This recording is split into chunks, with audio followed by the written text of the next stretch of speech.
بسم اللہ الرحمن الرحیم صلوا علیہ وآلہ۔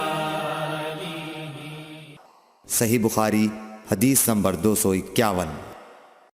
ابو سلمہ اور حضرت عائشہ رضی اللہ تعالیٰ عنہ کے بھائی حضرت عائشہ رضی اللہ تعالیٰ عنہ کی خدمت میں گئے۔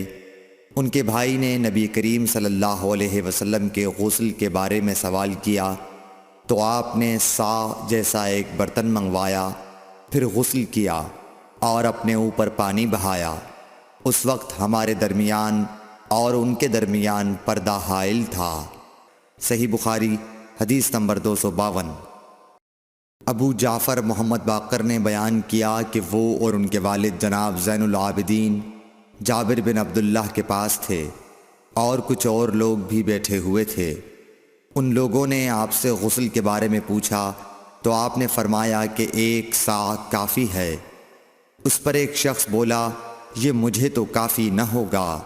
حضرت جابر رضی اللہ تعالیٰ عنہ نے فرمایا کہ یہ ان کے لیے کافی ہوتا تھا جن کے بال تم سے زیادہ تھے اور جو تم سے بہتر تھے، یعنی رسول اللہ صلی اللہ علیہ وسلم۔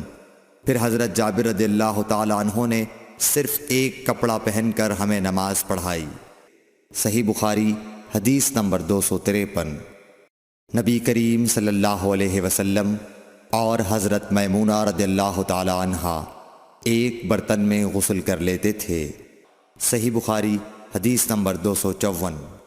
رسول اللہ صلی اللہ علیہ وسلم نے فرمایا، میں تو اپنے سر پر 3 مرتبہ پانی بہاتا ہوں، اور آپ صلی اللہ علیہ وسلم نے اپنے دونوں ہاتھوں سے اشارہ کیا۔ صحیح بخاری حدیث نمبر 255۔ جابر بن عبداللہ رضی اللہ تعالیٰ عنہ نے فرمایا کہ نبی اکرم صلی اللہ علیہ وسلم اپنے سر پر 3 مرتبہ پانی بہاتے تھے۔ صحیح بخاری حدیث نمبر 256۔ جابر بن عبداللہ نے بیان کیا کہ میرے پاس تمہارے چچا کے بیٹے، ان کے مراد حسن بن محمد ابن حنفیہ سے تھی، آئے۔ انہوں نے پوچھا کہ جنابت کے غسل کا کیا طریقہ ہے؟ میں نے کہا، نبی کریم صلی اللہ علیہ وسلم 3 چلو پانی لیتے اور ان کو اپنے سر پر بہاتے تھے، پھر اپنے تمام بدن پر پانی بہاتے تھے۔ حسن نے اس پر کہا کہ میں تو بہت بالوں والا آدمی ہوں۔ میں نے جواب دیا کہ نبی کریم صلی اللہ علیہ وسلم کے بال تم سے زیادہ تھے۔ صحیح بخاری حدیث نمبر 257۔ ام المومنین میمونہ رضی اللہ تعالیٰ عنہ نے فرمایا کہ میں نے نبی کریم صلی اللہ علیہ وسلم کے لیے غسل کا پانی رکھا تو آپ نے اپنے ہاتھ 2 مرتبہ یا 3 مرتبہ دھوئے، پھر پانی اپنے بائیں ہاتھ میں لے کر اپنی شرمگاہ کو دھویا، پھر زمین پر ہاتھ رگڑا، اس کے بعد کلی کی اور ناک میں پانی ڈالا اور اپنے چہرے اور ہاتھوں کو دھویا، پھر اپنے سارے بدن پر پانی بہا لیا اور اپنی جگہ سے ہٹ کر دونوں پاؤں دھوئے۔ صحیح بخاری حدیث نمبر 258۔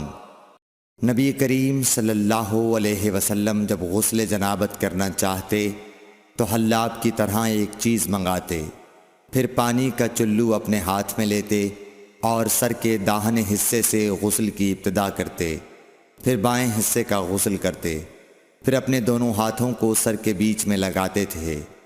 صحیح بخاری حدیث نمبر 259۔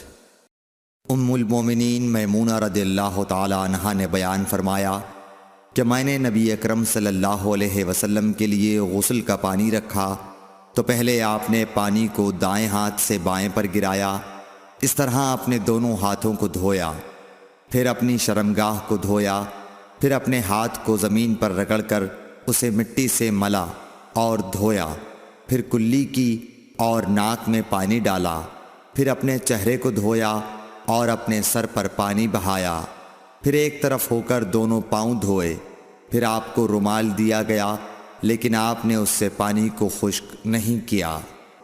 صحیح بخاری حدیث نمبر 260۔